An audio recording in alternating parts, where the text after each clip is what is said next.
अस्सलाम वालेकुम जी। 7 फरवरी हो गया है और 7 फरवरी बड़ी इंटरेस्टिंग बड़ी इंपॉर्टेंट तारीख़ है।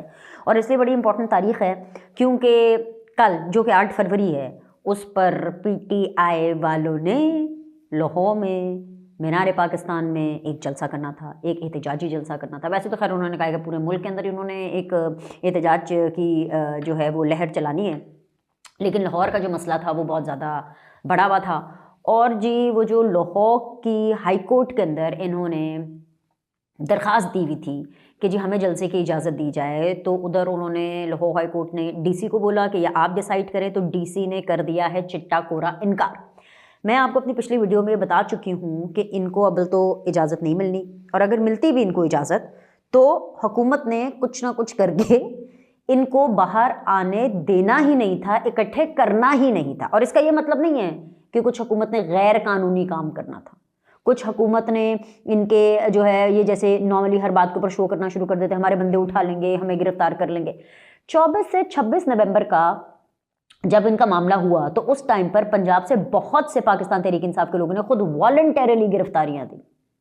बहुत से ऐसे नाम हैं, नदीम कुरैशी MP हैं पीटीआई के, वो ऑन रिकॉर्ड हैं, मेरे प्रोग्राम्स में आते हैं, वो हमेशा आकर के बोलते हैं इनकलाब जिंदाबाद और ऐसा इनकलाब आएगा कि जी इन सबको बहा ले जाएगा, हुकूमत को बहा के ले जाएगा। लेकिन जब इनकलाब आने की बारी होती है तो या तो खुद से गिरफ्तारियां दे देते हैं या फिर ये डी चौक से भाग जाते हैं। तो पता नहीं है भागते हुए और गिरफ्तारियां दे करके हाय अल्लाह अब इनकलाब कैसे आएगा।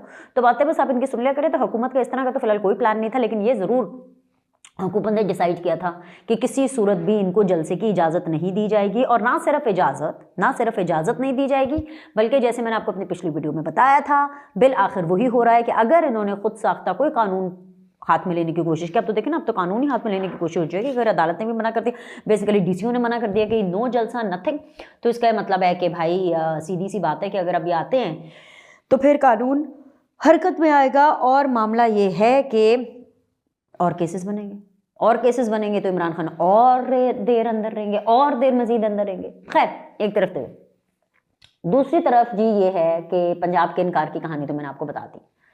अब एक बन रहा है जी ग्रैंड अलायंस। मतलब पाकिस्तान तहरीक इंसाफ वालों का ये सीन है कि वो कुछ नया नहीं लेकर के आते। ये जो अलायंस बना रहे हैं ये बिल्कुल वो PDM के फॉर्मेट पे बना रहे हैं, क्योंकि इनको लगा कि जी PDM के अंदर तमाम पॉलिटिकल जमातें इकट्ठी हो गई थी, और फिर जब वो इकट्ठी हुई तो उसके नतीजे के अंदर जो उस टाइम की हुकूमत थी, जो कि इमरान हुकूमत थी, इमरान सरकार थी, वो पीपल्स पार्टी, नून लीग, मौलाना, इन सब लोगों ने मिला मिलू के PDM ने वो गिरा दी। और फिर हुकूमत का हटना, हुकूमत का फारिग होना तय हो गया। अब उसी फॉर्मूले के ऊपर अमल दरामद करते हुए PTI ने, इमरान खान ने PDM का आइडिया भी चोरी कर लिया। मतलब चोर चोरी से जाए, हेरा फेरी से ना जाए, समझ रहे हैं। उन्होंने वो भी आइडिया कॉपी कर लिया। और ये वो PTI है जो ये कहती थी हम जी अकेले ही काफ़ी हैं, असी कल्ले ही काफ़ी हैं, सानू किसी की ज़रूरत नहीं है। अब उनको किस किस की ज़रूरत है? उनको मौलाना की, उनको अचकज़ई साहब की, उनको शाहिद खाकान अब्बासी की, उनको क्या कहते हैं कि इन तमाम सहारों की ज़रूरत है। तो इसके ऊपर भी उन्होंने बहुत ज़्यादा यूटर्न ले लिया। ये तो मतलब बहुत ही हंसने वाली बात हो गई कि जिनके लिए हम अकेले ही काफ़ी हैं, हम तो आइन पर अमल दरामद कराने वाले लोग हैं, लेकिन बस हुकूमत गिरानी और किसी भी तरह हुकूमत गिरानी है, उसके लिए चाहे मौलाना के साथ मिल जाएं, चाहे अचकज़ई साहब के साथ मिल जाएं, दुपट्टे इधर हो रहे हैं, दुपट्टे इधर हो रहे हैं, अचकज़ई साहब की नकलें उतारी जा रही हैं, मौलाना साहब को परमिट, डीजल और पता नहीं क्या क्या कहा जा रहा है, ये सारी बातें। तो गुज़श्ता साल 8 फरवरी को होने वाले आम इंतखाबात को 1 बरस मुकम्मल होने को है। और जी पाकिस्तान को दरपेश सबसे बड़ा चैलेंज बदहाल मईशत था, जिसे शहबाज सरकार ने बड़े मज़े से, खैर मतलब मज़े से तो हमें लग रहा है, लेकिन ऑफ कोर्स उन्होंने तो बड़ी मुश्किल से, लेकिन खैर एनीवेज, जिसे शहबाज सरकार ने तरक्की की जानिब गामज़न करने में कामयाब कर दिया। महंगाई की शरह 9 साल की कम तरीन सतह पर आ चुकी है। शरह सूद भी कम होकर हैरानकुन तौर पर 12% पर आ गई है और सिंगल डिजिट की तरफ सफ़र तेज़ी से जारी है। आलमी मौशी इदारे पाकिस्तान की कामयाब मौशी पॉलिसीज़ की तारीफ़ कर रहे हैं। अदालती इस्लाहात पर अमल दरामद हो चुका है और ऐसे तमाम दरवाजे एक एक करके बंद किए जा रहे हैं जो सियासी इंजीनियरिंग के लिए इस्तेमाल हुआ करते थे। पार्लियामेंट भरपूर तरीके से काम कर रही है और कौम के लिए वसी तर मुफाद में जो कानून साजी है उसका सिलसिला जारी है। इलेक्शन के इस 1 साल का अहाता किया जाए तो बिला शक व शुबा इसे हुकूमत के लिए कामयाबियों का साल कहा जा सकता है। हुकूमत की इन कामयाबियों पर ऑपोजिशन बहरहाल नाखुश है और प्लानिंग ये कर रही है कि किसी भी तरह से उसको कामयाबी मिल जाए और हुकूमत का रास्ता रोकने में। हुकूमतें बनाना और फिर गिराना पाकिस्तान का एक महबूब मशगला रहा है। पहले हुकूमतें बनाने के लिए जोड़ तोड़ किए जाते हैं, फिर हुकूमतें गिराने के लिए साज़बाज़ शुरू हो जाती है। तहरीक इंसाफ पहले दिन से हुकूमत गिराने की कोशिश में है और इस मकसद के लिए कभी अवाम को बगावत पर उकसाया गया, कभी अमेरिका को सदाएं लगाई गई, कभी IMF को ख़त लिख कर कर्ज ना देने की दुहाइयाँ दी गई, तो कभी ओवरसीज़ पाकिस्तानियों को कहा गया कि वो कानूनी तरीके से रकम ना भेजें। अपनी हर चाल में नाकामी के बाद अब तहरीक इंसाफ ने ऑपोजिशन जमातों का ग्रैंड अलायंस बनाने का फैसला किया है। इस अलायंस में हैरानकुन तौर पर वो मौलाना शामिल हैं जिन्हें भरे मजमों में तज़हीक का निशाना बनाया जाता रहा है। मौलाना के किरदार को एक डीजल के परमिट की मार कहा जाता रहा है और वही मौलाना तहरीक इंसाफ के लिए उम्मीद की वो आखिरी किरण बन गए हैं जो हुकूमत गिराने में PTI के हाथ मजबूत करेंगे। ऑपोजिशन के इस अलायंस में वो शाहिद खाकान अब्बासी भी मौजूद हैं जो कल तक इसी तहरीक इंसाफ की हुकूमत के ज़ेरे आताब रहे हैं और तहरीक इंसाफ के ममनुआ फंडिंग केस में सज़ा पर खुशी से फूले नहीं समा रहे थे और इमरान खान को चोर मानते थे। उनका मानना था कि इमरान खान ने इस कौम को 8 साल बेवकूफ़ बनाए रखा और अब वो गैर मुल्कियों से फंडिंग लेते रंगे हाथों पकड़े गए हैं। आज वही शाहिद खाकान अब्बासी तहरीक इंसाफ के फ्रंट लाइन रहनुमा हैं जो तमाम ऑपोजिशन जमातों से मिलकर उन्हें हुकूमत मुखालिफ ग्रैंड अलायंस में शामिल होने की दावत दे रहे हैं। ऑपोजिशन जमातों ने पहली बार नए इलेक्शन का मुतालबा किया है और कहा है कि यह हुकूमत जाली है, इसका मैंडेट चोरी है, इसलिए ये फौरी मुस्तफ़ी हों और मुल्क में नए इंतखाबात कराए जाए। ऑपोजिशन का ये मुतालबा ऐसे वक्त में सामने आ रहा है जब पाकिस्तान तरक्की की राह पर चल पड़ा है। एक बार फिर चलते पाकिस्तान को रीट्रैक करने की कोशिश हो रही है। हैरानकुन तौर पर हुकूमत मुखालिफ इस टीम के तमाम खिलाड़ी सिर्फ हुकूमत के ही नहीं बल्कि एक दूसरे के भी मुखालिफ हैं। मौलाना खैबर पख्तूनख्वा में तहरीक इंसाफ की हुकूमत को नहीं मानते और तहरीक इंसाफ मौलाना पर एतबार नहीं करती, मगर हुकूमत गिराने के लिए ये सब इकट्ठे हो रहे हैं।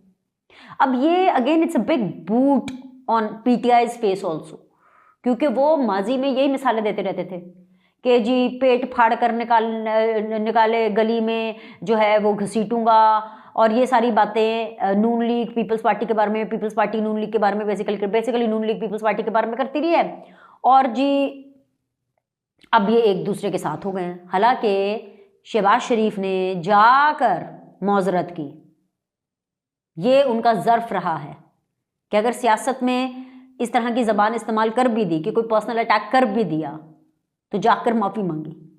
इमरान खान ने ये चीज़ भी कॉपी कर ली कि कोई बात नहीं भाई, हमने मौलाना को इतना सब कुछ कह दिया, फिर चले जाओ उनके दर के ऊपर। हमने इतना सब कुछ बुरा कर लिया है शाहिद खाकान अब्बासी के साथ, तो फिर भी उसके दर पे चले जाओ, ऐसी कौन सी बात है। लेकिन वो कहते हैं ना 100 सुनार की 1 लोहार की। शहबाज सरकार ने, बल्कि शहबाज शरीफ ने एहसन इकबाल के साथ, अता तारड़ के साथ मैं देख रही थी टेलीविज़न पर कि उन्होंने सीधा मौलाना साहब के घर चले गए। मौलाना साहब को खाना खिलाया था परसों असद कैसर साहब ने, ठीक है। वो जी इमरान खान का खाना ज़ाया, रोटी चावल सब कुछ ज़ाया। मौलाना साहब ने खा लिया, हज़म भी हो गया होगा और हुआ है, बहुत अच्छे से हज़म हुआ है।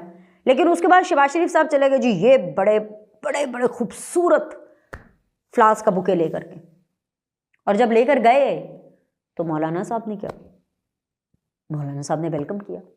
तो मुझे ज़ाती तौर पर नहीं लगता कि एक ग्रैंड अलायंस कोई बड़ी मुश्किल हुकूमत के लिए पैदा कर लेगा, ख़ास तौर पे व्हेन इट कम्स टू मौलाना साहब भी, शाहिद खाकान अब्बासी भी।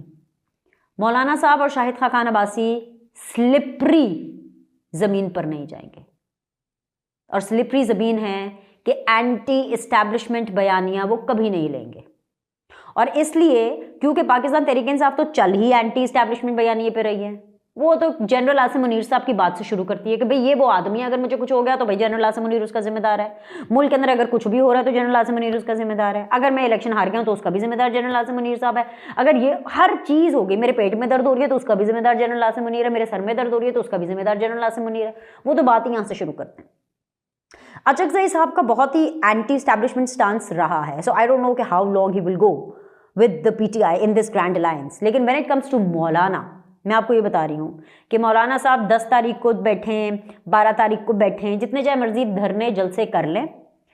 उनके जो धरने और जलसे हैं वो उस नौयत के नहीं होंगे कि वो इमरान खान को एटलीस्ट कोई फ़ायदा दे सके या इस्टेब्लिशमेंट के या रियासत के खिलाफ हो। क्योंकि मैं बार बार ये चीज़ समझा के इस प्लेटफॉर्म के ऊपर भी थक गई हूँ और अपने दोस्तों को जो कि पाकिस्तान तहरीक इंसाफ से जिनका ताल्लुक है उनको भी and otherwise also television programmes में अपने इसी थॉट की बेसिक थॉट उसकी होती है कि सियासत अब बदल चुकी है। ये जो गाली गलोच की सियासत इमरान खान लेकर आए थे, बेशक इसको ख़त्म होते होते टाइम लगेगा, लेकिन अब जो पाकिस्तान ने अपना नैरेटिव बनाया है, जो रियासत ने अपना मूड और नैरेटिव सेट किया है ना, वो मूड और नैरेटिव ये सेट किया है कि either you are pro Pakistan और यू आर एंटी पाकिस्तान।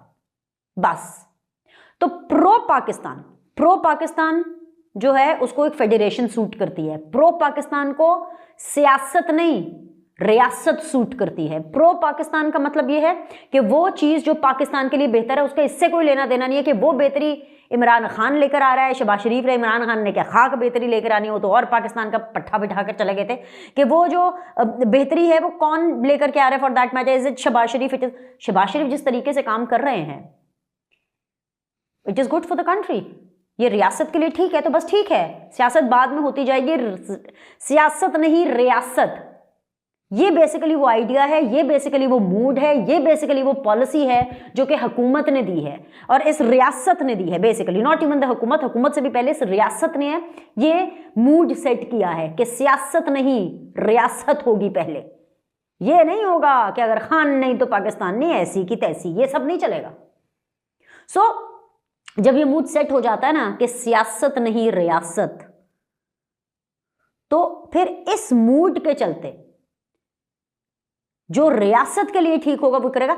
और यहीं से अब खैर बात निकली है तो हम बात कर भी लेते हैं। यहीं से वो मामलात आएंगे कि जी 9 मई के मामलात में ताख़ीर हुई या जिस तरीके से पाकिस्तान तहरीक इंसाफ का फितना अभी तक चल रहा है और उसका सर नहीं कुचला गया, ये सारी चीज़ें भी इसी चीज़ से नत्थी है।